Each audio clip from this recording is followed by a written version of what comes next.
अगले सीन में हम जॉन को देखते हैं जो अपनी ही बॉडी को चेक कर रहा था। वह अपने सभी दोस्तों को पहनने के लिए एक ऐसी कॉस्ट्यूम देता है जो सभी के लिए आरामदायक थी। चारों लोग प्रयोगशाला में बैठे हुए थे जहां जॉनी हमेशा बेन को उसके भद्दे शरीर को लेकर तंग करता रहता। इस बात से बेन को बहुत ज्यादा दुख होता था। जॉन सभी को बताता है कि हमारा बाहर जाना खतरनाक हो सकता, इसलिए अच्छा यही है कि हम यहीं पर रहें। तभी हम विक्टर को देखते हैं जिसे पता चल जाता है कि उसके अंदर भी एक ताकत है, इसीलिए वह अपनी कंपनी के मालिक के पास जाता है और उसे बेसमेंट में जलाकर मार देता है। अगले सीन में हम जॉनी को देखते हैं जो मोटरसाइकिल की रेस को देख रहा था। उसका मन भी उसे रेस में जाने को करता है और गाड़ी को लेकर वह वहां पहुंच जाता है। रेस के मैदान में पहुंचकर वो लोगों का बहुत इंटरटेनमेंट करता है और अपने आप को आग भी जलाकर दिखाता है। ये सब करते हुए उसे तीनों देख लेते हैं और उसे लेने के लिए पहुंच जाते हैं, जहां बेन अपना बदला लेने के लिए जॉनी की गाड़ी को फुटबॉल बना देता है। ये देखकर जॉनी को गुस्सा आता है और वह बेन से लड़ने के लिए तैयार हो जाता है, लेकिन जॉन पब्लिक से बचने के लिए उन दोनों को लड़ने से मना कर देता है। जॉनी जॉन से कहता है कि हमें अपनी जिंदगी ऐसे ही जीनी चाहिए, लेकिन जॉन इस बात से सहमत नहीं था। तभी हम विक्टर को देखते हैं जो जॉन को मारने की बात कर रहा था, मगर उसे मारने से पहले उसे बेन को मारना पड़ेगा। तभी हम बेन को देखते हैं जो अपना मन हल्का करने के लिए एक बार में आता है। वहां उसे एक लड़की पसंद करने लगती है। ये देखकर उसका मन थोड़ा खुश होता है। तभी हम विक्टर को देखते हैं जो बेन को करने का प्लान बनाता है और उसे भड़काने के लिए बेन के पास पहुंच जाता है। वो बेन से कहता है कि जॉन तुम्हें ठीक करना नहीं चाहता है, बल्कि मशीन बनाने में वह देरी इसलिए कर रहा है क्योंकि वह अपनी जीएफ के साथ टाइम बिताना चाहता है। बेन की यह बात समझ में आ जाती है और बहुत जॉन से नफरत करने लगता है। इधर जॉन अपनी जीएफ को अपनी पुरानी आदत ताजा करने के लिए एक सिनेमा हॉल में ले जाता है, जहां वे दोनों अपनी कुछ पुरानी यादों को ताजा करते हैं। अगले सीन में बेन जॉन से जाकर मिलता है और उससे कहता है कि तुम मुझे ठीक नहीं करना चाहते हो, बल्कि टाइम इसीलिए ज्यादा लग रहे हो कि तुम अपनी गर्लफ्रेंड के साथ टाइम बिताना चाहते, जबकि ऐसा बिल्कुल भी नहीं था।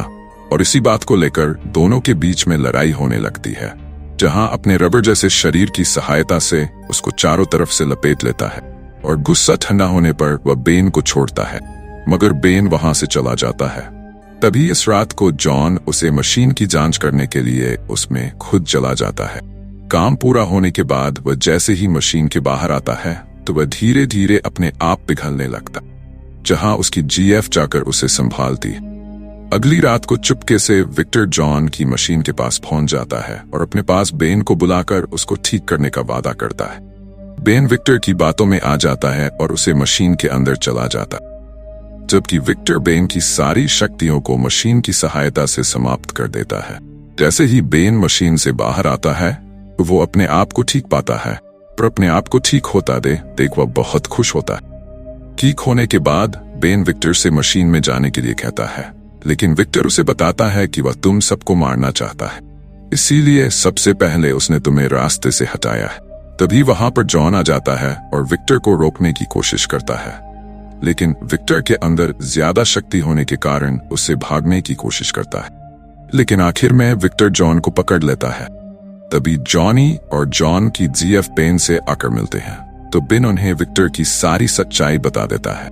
विक्टर जॉन को बंदी बना लेता है और उसे ठंडा करने लगता है ताकि वह उसे तोड़ सके, और वह जॉन के सामने जॉनी के लिए एक मिसाइल छोड़ता है, जो मिसाइल जॉनी को करने के बाद ही नष्ट होगी। जॉनी मिसाइल के आगे आगे उड़ने लगता है और समुद्र में जाकर उसे मिसाइल को तबाह कर देता है, लेकिन इसी बीच वहां जॉन की जीएफ पहुंच जाती है और विक्टर को रोकने की कोशिश करती, लेकिन विक्टर उसे भी लड़ाई में हरा देता है। तभी वहां अचानक से बेन आ जाता है, जो दोबारा से उसे मशीन में जाकर वापस आया।